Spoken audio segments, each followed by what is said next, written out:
Welcome, everyone, to the next episode of Provo City School District's What's Up with the Soup podcast. I am Superintendent Wendy Dau, and I am excited about the podcast this week. But as always, let's go over the updates. The Utah State Board of Education Child Nutrition Programs and Utah Food Bank have announced a new criteria for determining eligibility for the Emergency Food Assistance Program. And it is a federal program that helps supplement the diets of low-income Americans by providing them with emergency food assistance at no cost. Income eligibility guidelines are effective from July 1st through June 30th every year, and automatic eligibility is given to clients who currently participate in one of the following programs: SNAP, which stands for Supplemental Nutrition Assistance Program, Medicaid, free or reduced price school meal benefits. So if your child is on free or reduced lunch, you would automatically qualify, or if you have a child that's enrolled in the federal Head Start program.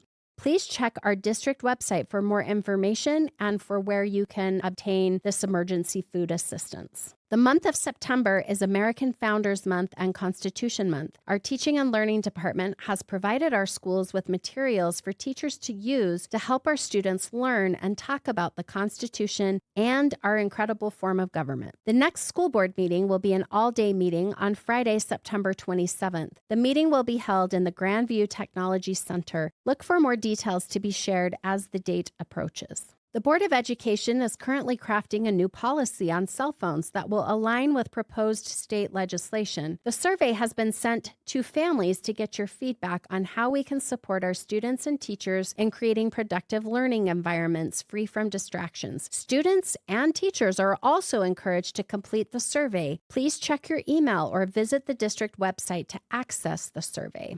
Continue watching for my weekly videocasts in your email every Monday morning. These videocasts provide one place for you to learn about important things happening across the district. The Foundation's Links for Kids Golf Tournament will be held on September 26th at the Timpanogos Golf Club. Proceeds from the tournament are used to support after-school program and to provide teacher grants for innovative projects in their classrooms. If you are interested in participating and putting together a team, please visit foundation.provo.edu. A team of 4 costs $1,500, and since I will be on a team, you can better believe that I will be in last place, so there is no shame attached to this. The 20th Annual Walk for Hope at Timpanogos Elementary is in Provo on Saturday, September 28th at 9 a.m. The Walk for Hope, in conjunction with Hope for Utah, is an event to promote suicide awareness and prevention, as well as support for those who have been affected by suicide loss.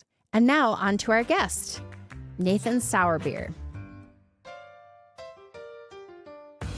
I'm here today with our guest, Nathan Sauerbier, who is a world history teacher at Provo High School. So welcome to our podcast. Thank you for having me. So this month is American Founders Month, and we have Constitution Day on September 17th. I'm a former U.S. history teacher, so I love this kind of stuff. Like, some people just can't get into this, and I can't get enough of it. So thank you for being willing to be on our show and to just talk with us about the Constitution, because I think we're going to come at it from a really interesting way that might be a little less traditional. Yeah, absolutely. Yeah, it'll be great. So you teach world history, so talk to us about some of the world events that were taking place almost at the same time or leading up to the Constitution that really had an impact that maybe our students or maybe people are not even aware of, that these were global conversations that were happening. Yeah, absolutely. So specifically to the Constitution itself, a lot of folks like to trace its ancestry back to the Magna Carta in 1215 CE, right? So King John and the barons being upset with their perceived rights being trampled upon, and the idea that the king as a monarch, despite either divine right theory or anything else that's going to come out shortly after that time period, is still subject to law, that they're a man, they're a person, a human, and therefore not above written law. And you could even go further back in time, and we look at the foundings of our country and how they're based on, for example, the Roman Republic. We can really see the roots of what the American system becomes back to the ancients, whether it's the Greeks with their democracy, the Romans and their republican form of government, and how the Romans had prided themselves on being governed by laws and not men, which is true for a fair bit of the Republic, maybe not so much after the 2nd century. Yeah, maybe BCE not so much then. With, yes. with Sulla and things like that. That kind of goes out the window. But at the time when the trends and forces in the world that are acting and we see the establishment of a document like that, it's right in the heart of the Enlightenment. And the Enlightenment is this really, really cool, interesting time period, at least in Western civilization, where they're starting to ask those questions, right? We've come out of the Renaissance. We've had all these other factors that have kind of this perfect storm in a historical context that get us there. And they start kind of asking why. Why does the king get to do things this way? Why does the church, in the case of either the Catholic Church, and then shortly later we have the Protestant Reformation, why do they have certain controls over aspects of society? And a lot of people start to challenge that concept. And so I think the final proverbial straw here is that we have the scientific revolution. And so instead of just asking like, okay, how about the laws of nature and the world around us? What if we start applying the scientific method to how we govern ourselves and how we interact with one another? And all of that comes together. You have the coffee houses and stuff across Europe where it's weird to think that history can be associated with a beverage, but they'll use this as an excuse to sit down and have these like high-minded intellectual conversations, sometimes away from listening ears of the monarchy, or depending on where you Government officials, yes. Yes. Unfortunately, they're in our phones today. So they're having these conversations behind closed doors, whether it's for the idea of what a monarchy may not see as desirable if their people want to break away or find other ways and avenues to pursue rights and liberties. But the people in these coffee houses start to develop these new theories of government. They start asking those questions, and we start to see those come into fruition with, again, the biggest and one of the greatest experiments, at least in political science, the creation of the United States. I try to stay away from American exceptionalism in my classroom. I like to ground us, but at the end of the day, it really is a unique case on the world stage. And I do remind my students from a world history perspective, it's the first government ever created purely based on Enlightenment principles from the get-go, from day one. A lot of, you look at the constitutional monarchies and stuff that we see in Europe today, they are amended by things like the Enlightenment. The United States was started with it. And it's the first one that does it. Tell us a little bit about some of the enlightened philosophers and maybe some of the direct impact that they had on the Constitution, because we'll hear people quote them all the time. And I think it's important that we're understanding those connections. Right. So John Locke kind of is a English thinker that grows up during the Glorious Revolution. And so for those that don't know, the Glorious Revolution in 1689, the British replaced their monarchy bloodlessly. Nobody dies. You compare that to how they treated Charles not too long before that, where they cut his head off, right? A lot less bloody. And he's often juxtaposed with like Thomas Hobbes. That's where I was getting at. And Hobbes grows up during the chaos of the English Civil War, and he feels that humans need the strong paternal king-like figure in society, while Locke sees kind of the better side, and that humans are capable of self-governance. I often like to tell the kids about the shopping cart test as a litmus test for self-governance. Do you return the buggy because you're supposed to? There's no punishment for leaving it out in the aisle other than you being a maniacal human being and denting people's cars. But there's no punishment. There's no shopping cart police. You don't get fined. And there's no reward for returning the cart. Are you capable of self-governance? And I tell them, next time you go to Smith's or whatever here in Provo, go people watch. It's quite interesting. Humans are odd creatures. And so Locke's ideas that we as humans are capable of self-governance and self-regulation are heavily prized by the people who found this country and who will eventually be the framers of the Constitution, as well as people like Thomas Paine. My wife's favorite, right? She was a U.S. history teacher, and she will go on and on about Thomas Paine and the kind of historical comedy. He was a Brit who became an American and was very proud of it, right? And Common Sense, his texts that definitely inspire a lot. So those are two big names, and there's many others that we could really get into. Those are the two probably most prominent that are going to show up. And then you've got Montesquieu with his divided powers and stuff like that. So you can kind of tease all of those elements of those philosophers. I like to do this experiment in class where I force them to pick one or the other, and it gets them actually pretty heated arguments, especially with the AP kids. They get fired up. But then we remind them that in reality, you don't have to just pick one or the other. You can choose from each of these philosophers to build the government that you see fit. And that's what happens in the 1770s. And then, unfortunately, the Articles of Confederation were a little too weak for our liking. And so we get the Constitution that we have in 1789 as a result. And one of the things that I think is interesting, you mentioned the Glorious Revolution, and I'm reaching way back into some of my history classes, so you're going to have to correct me if I'm wrong in this. But if I'm remembering correctly, at that time, there became these limits kind of placed on the king's power and through Parliament, right? And Parliament passes the English Bill of Rights. Right. And so they, the idea that freedom of the press, and that it used to be that if you, even after this, unfortunately, it won't be a full freedom of the press because there will be writers after who criticize King George III and they get jailed. Yeah. It's an instant jail. You go to, you make fun of the king, you go to jail. Yeah. Right. Yep. And despite being the Mad King, as he gets known as. So yes, the Glorious Revolution definitely introduces a lot of these concepts, at least in British society. And some of that is going to translate over to the Americas, especially with more parliamentary representation, which is going to get us to where we're going to eventually have that revolution. That's going to be one of the big sticking points for American colonists at the time. Let's explore that a little bit. So, you hear the phrase all the time, no taxation without representation. Talk a little bit about maybe the origin of that and where that's coming from and how that impacted how our Constitution was formulated. Other than being a conveniently catchy slogan. It is so catchy. It's just transcended centuries because I grew up learning that as a kid. Yes, right? Absolutely. And so Parliament, the way it worked is not necessarily all counties or segments of England got parliamentary representation, but the idea behind it started to be, as time progresses, especially after 1689, you start to see a lot more representation. And so the idea that you have a monarch and it's balanced with the parliamentary power to pass laws, and so the king kind of loses the authority to pass legislation. Right. And the idea was that you could send members to Parliament to represent you. It's a representative form of government. The colonists, because they're not officially part of Britain, they're not awarded that, I guess, pleasure as it would be, but they are still considered British subjects. In reality, if we look back, we actually kind of threw a hissy fit considering we got taxed way less than the people living in Britain at the time. Yep. Many people don't know that. Yeah, everyone forgets that we threw a hissy fit over like a 2 or 3% tax, right? Which, we look at our paychecks today, it's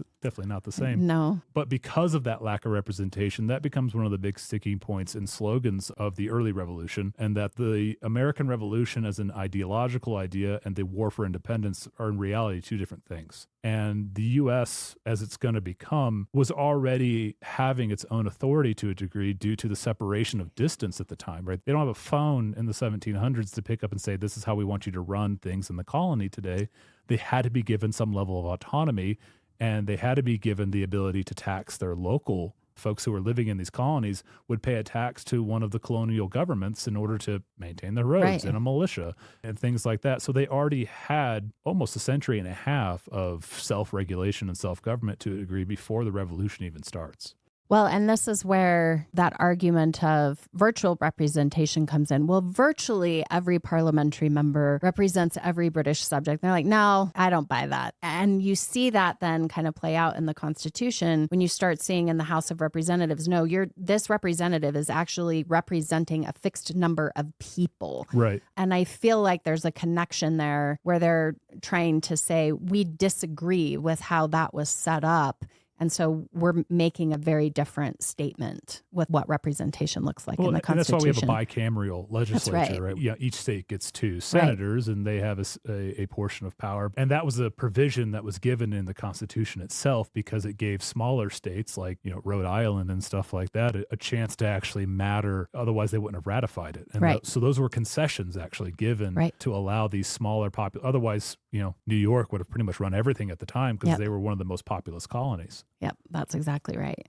Tell us a little bit about how the Constitution looks in terms of the government that it establishes versus as we look at newer republics, for example. What are some of the differences that are coming out, and what are some of the things that people have kept from the Constitution where these are principles that we need to make sure that we have, and what are the areas where they've changed some things because they're like, maybe that wasn't clear enough, or notice how this has created some tension here as people are debating maybe what something means or how it should be carried out. Talk a little bit about that. I think in some of the more recently established ones, at least those in the 20th century, you see a stronger centralized authority, right? So we have states, and these states have the ability to pass laws. It gets really complicated with our Constitution because we have the supremacy idea that federal law is the most supreme law in the land. But if you look at hot button topics around our country today, those are being left to the states to decide and what is necessary, right, for the federal government to exercise. And so when you look at more modern democracies or republics that get established, I feel like we see a more centralized establishment, as in what would be equivalent to like a federal government that we have. They have more authority and power, and the states or prefectures, if you're like in Japan or something like that, they have more, we maintain the running of things.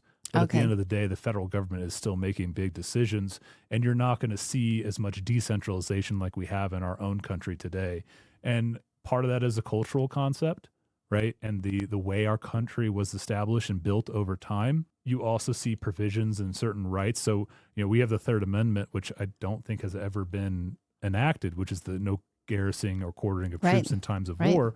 Thankfully, the United States hasn't seen major military incursions into its, actual home territories.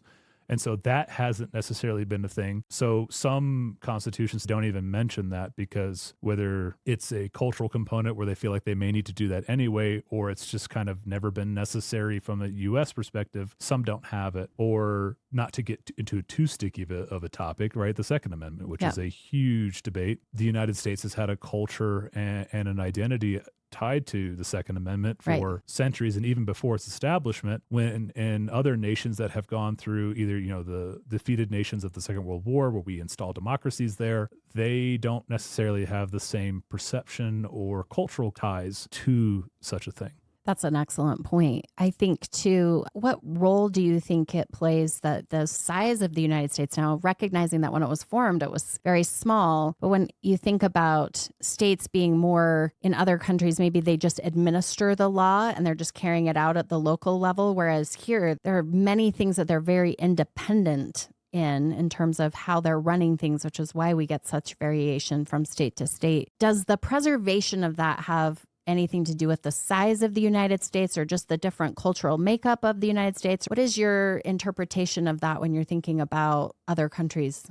So if we look at it from our perspective, that kind of goes back to the Articles of Confederation, because in reality, it was 13 independent colonies that were on their own crown charter, and they came together to work together. So they had their own interests, and at the Constitutional Convention and stuff like that, where the idea of the state being a somewhat independent, autonomous being, as it were, if we think about this as a kind of on a macro level, we kept it, right? So the Articles of Confederation were weak, and it gave we were so concerned about a centralized authority that they were so bad that Congress goes broke within the first couple of years. We have Shays Rebellion. It's a bit of a mess. And they're kind of like, oh, we probably should give the federal government a little bit more power to actually get things done. Otherwise, we're just going to be this loose confederation of autonomous states. And so we introduced the Constitution to fix that problem. And so I think in terms of us and our founding, and also part of the way you mentioned how we expand, it's kind of there from day one. Yeah. It's a necessary component. And yes, the U.S. is vast and has had a unique founding compared to most other nations, because it's part of the colonial era too, where this nation is getting established versus countries that will come together like Germany or France that have been around for a while, or at least as a culture, because Germany doesn't get formed until the 19th century, at least as a state. They're able to do that a little later, and they already had kind of pre-established borders and ways that they were doing things, versus if you look at Utah or any of the other Western states where, hey, there's really nobody living out there, small groups of people, indigenous peoples that are living out there. So they had to figure out how to establish these provisional governments, and then they start to either emulate or mimic the ones on the East Coast. Right. And so you just see this, well, that's how we've been doing it for the last 100 years. Well, that's how we're going to do it here. Going to keep doing it that way.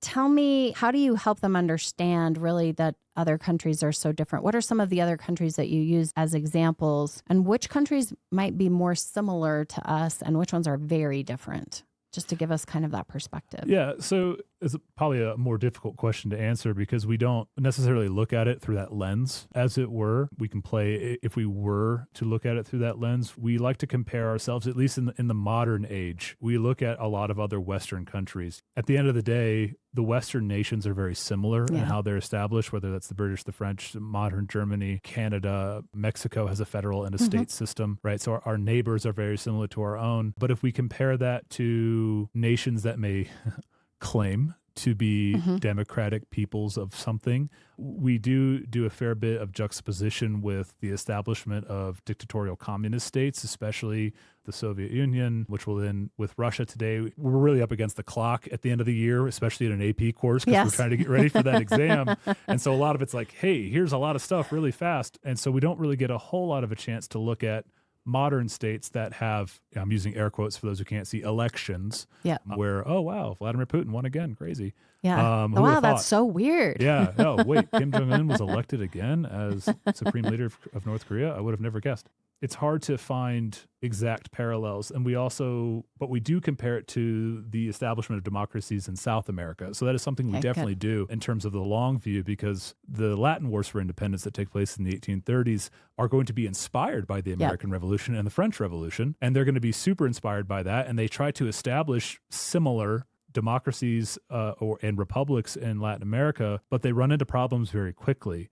South America is not known for its stability, whether that is due to internal issues or meddling by foreign nations. Totally not us. We would never do that thing.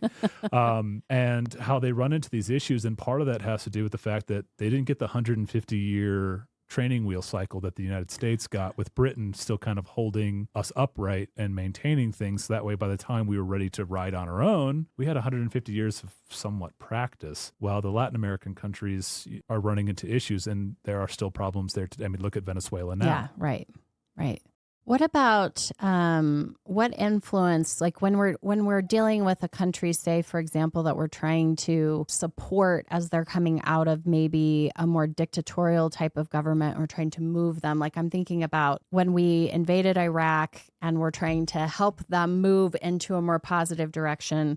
What types of things are we pulling from our government to try to help? And what problems do we run into when we do that, when we try to take our form of government and kind of transpose it onto somebody else? Because we notice that it's problematic. Yeah, no, that's a great question, because that is a modern geopolitical issue that it's time and time again an unfortunate recurring story on the world stage. And so with the example of Iraq, it turns out American democracy and our form of a republic that we have is not compatible with everybody's cultural predispositions. And I think as Americans, we often think we know what's best for other people. And that's a form of hubris that I wish we would get away from on the world stage. Sometimes the way we do things here in America is not going to work in those parts of the world because of long-standing religious gender role division that happens. You can't go into a country like Afghanistan, where men have run things for millennia, and then tell them that women have the right to vote and expect it to go well initially. Right. And the amount of hand-holding that is going to be required is financially not feasible. And you could also argue from a different perspective, it's not our job to go in and tell these people how to live their lives. And it's a complicated question, and it's a complicated answer, because you're going to upset someone no matter which way you answer it. If we play devil's advocate, I could sit here and say, hey, look, the West is the best, and this is how everybody should live their lives. At the same time, would you want a foreign country to invade ours, come in and tell us how to live our lives and change the way we do things? Because you're not going to take that very nicely. And so I think it's a little unfair to sit here and impose American ideals in a place where they may not fit.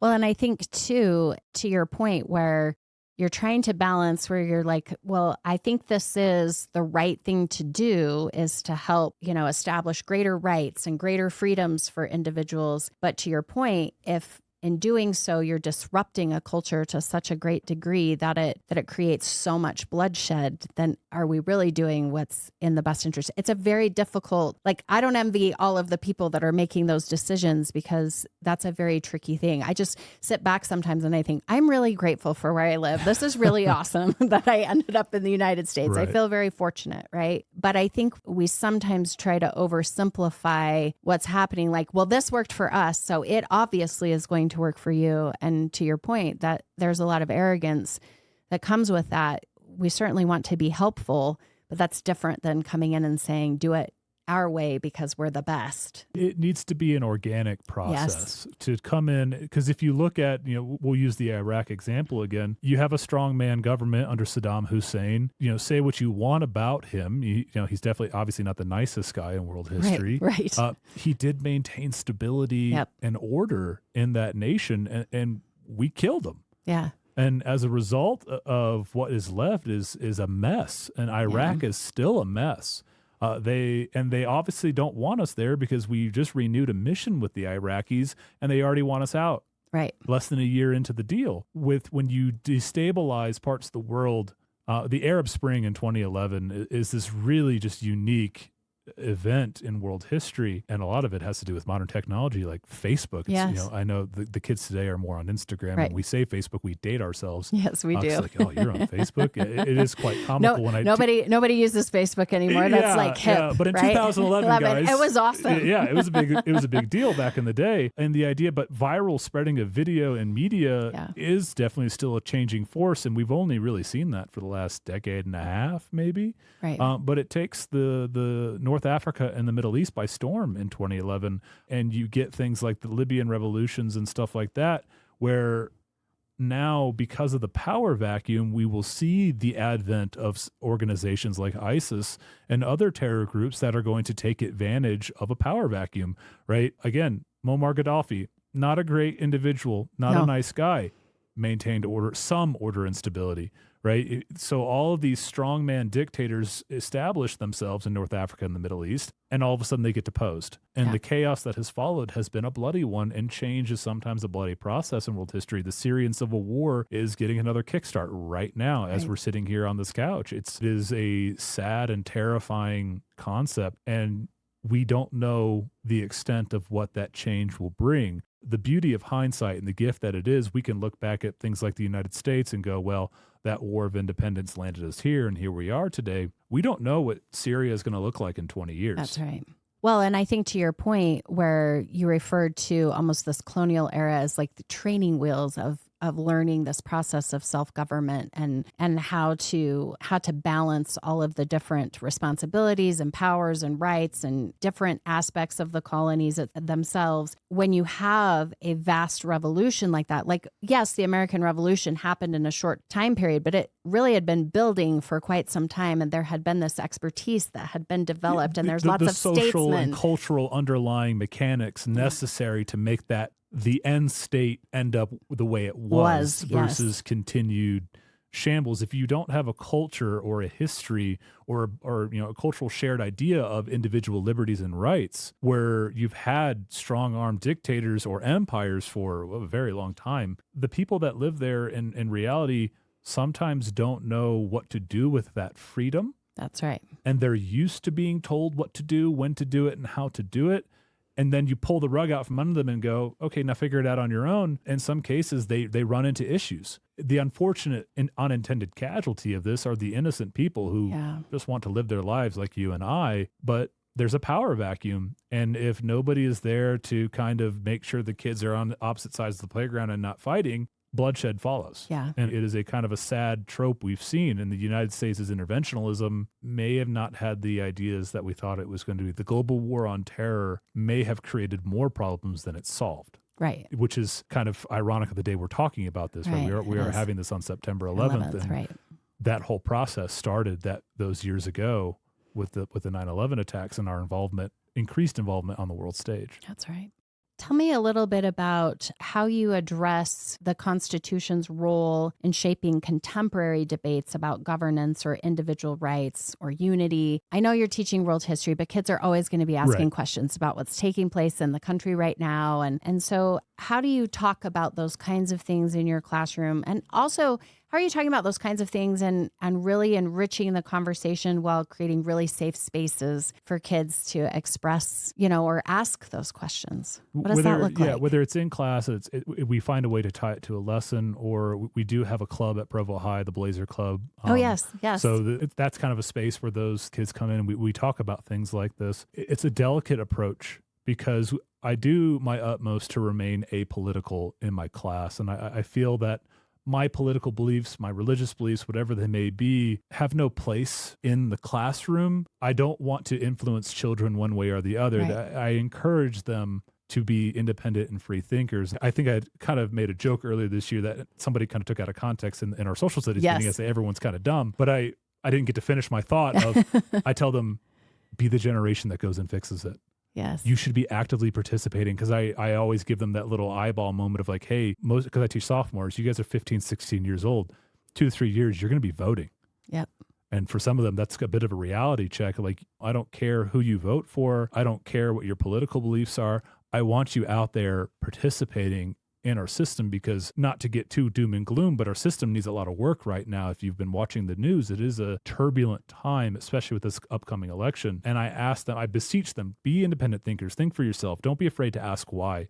Be careful what you see on social media, because it is often skewed, and you can quickly find yourself in an echo chamber on social media today and reinforce your thoughts and get more entrenched and polarized. And we try to bring it back that, the Constitution is kind of there as a framework and a guide to maybe help us navigate these tumultuous times of, that's why we have things like the Supreme Court to come in and say, hey, federal government, state government, whomever, you can't do that. That's unconstitutional. That's right. And that is there to protect us as citizens. I feel like some agencies have gotten a little too big for their britches. Yeah. And thankfully, with the passing of Chevron, the removal of that in the last calendar year is huge for us as Americans, because it does limit these agencies that are making policy decisions that's not under the purview of the executive branch. Your job is to not interpret. Your job is to enforce. That's right. You don't get to sit there and change rules, whether you're the BATF, you're the EPA, whoever. That's not your role. That is the judicial branch's role, and please leave it to them.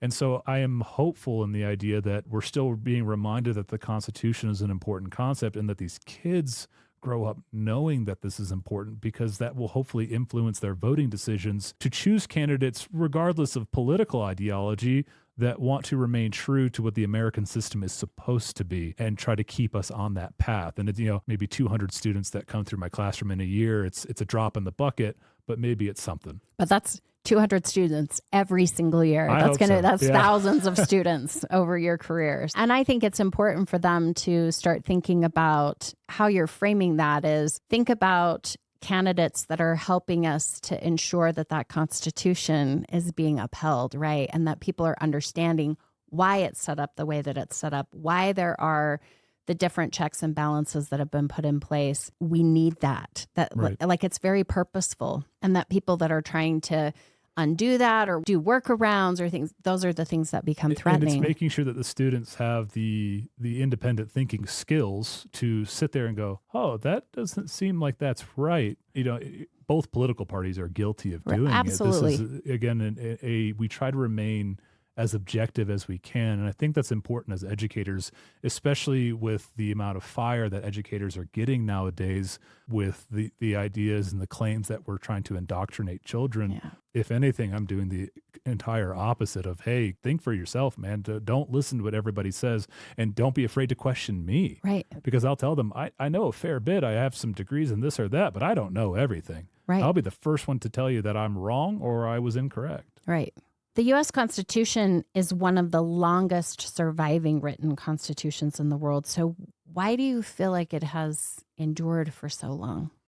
It is set up to be an organic document. And I think the original 10 should be unmovable, because I feel like those are basic rights for we as American citizens. And you're referring to the 10 amendments, the Bill of Rights. Correct. Right. The first 10 amendments. Yes. I just want to you and I know what you're talking about. Yeah. I don't know if everybody knows that. The first 10 amendments are often referred to as the Bill of Rights. These were the concessions, right? That that's got exactly all right. states on board, because when they originally did this, if I'm not mistaken, it was 100% ratification was needed to make this a reality.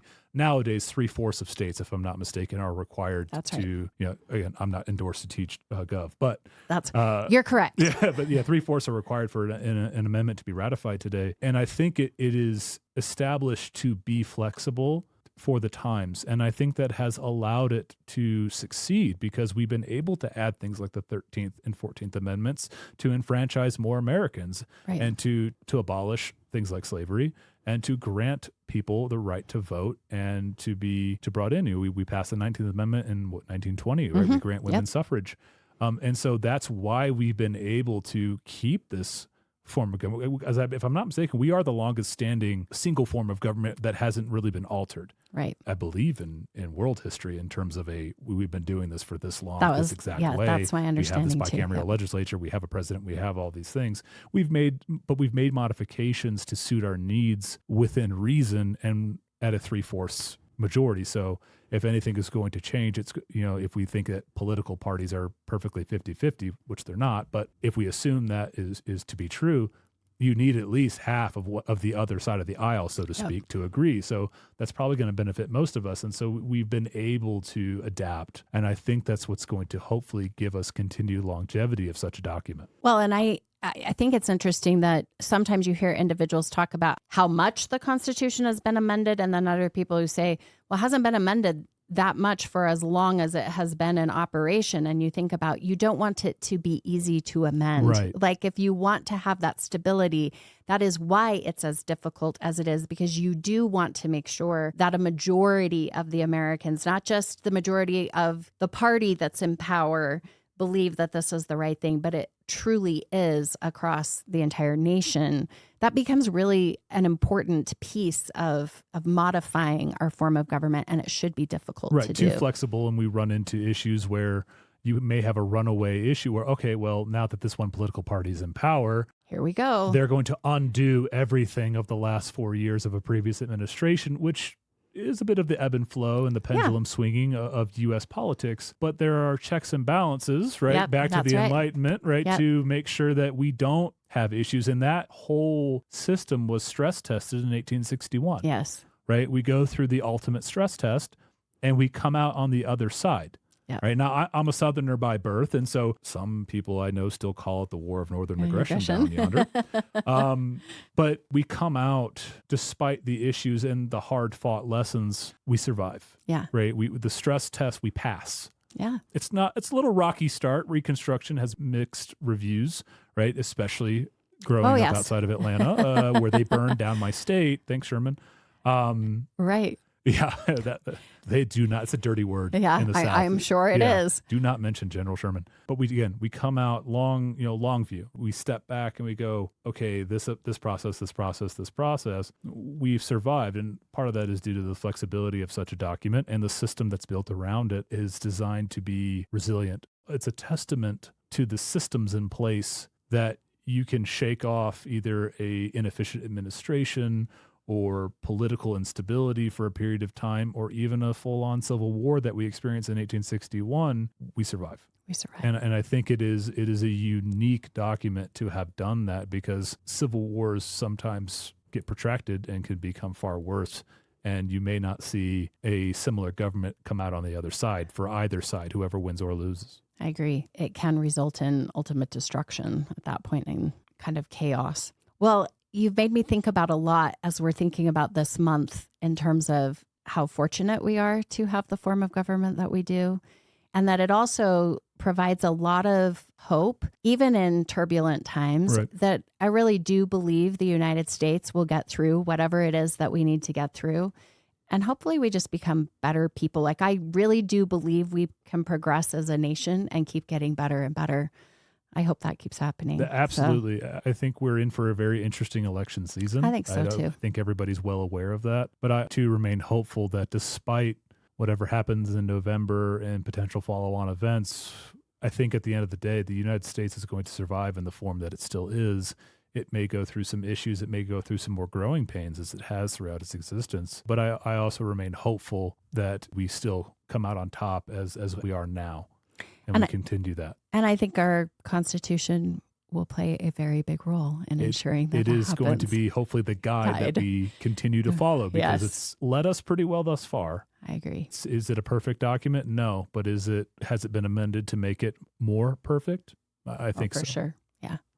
Thank you so much. Thank you for having me. This was really fun to talk with you about this. I don't get to talk about history and government as much as I would love to. So this has been a real treat for me. And we did a great job keeping off the spicy topics. Yes, too, right? we did. Yep. We did very well. But it may get us some more listeners, though. Maybe next time we might have to. Yeah, we might have to get them fired up more next time. All right. Thank you so much. Thank you for joining me for this week's episode of What's Up with the Soup. As always, all episodes will be posted on the district website, YouTube, and anywhere you get your podcasts. If you have any topics or questions you would like to discuss on the podcast, please email us at podcast@provo.edu. We will be back again next week with an all-new episode of What's Up with the Soup. Have a great weekend.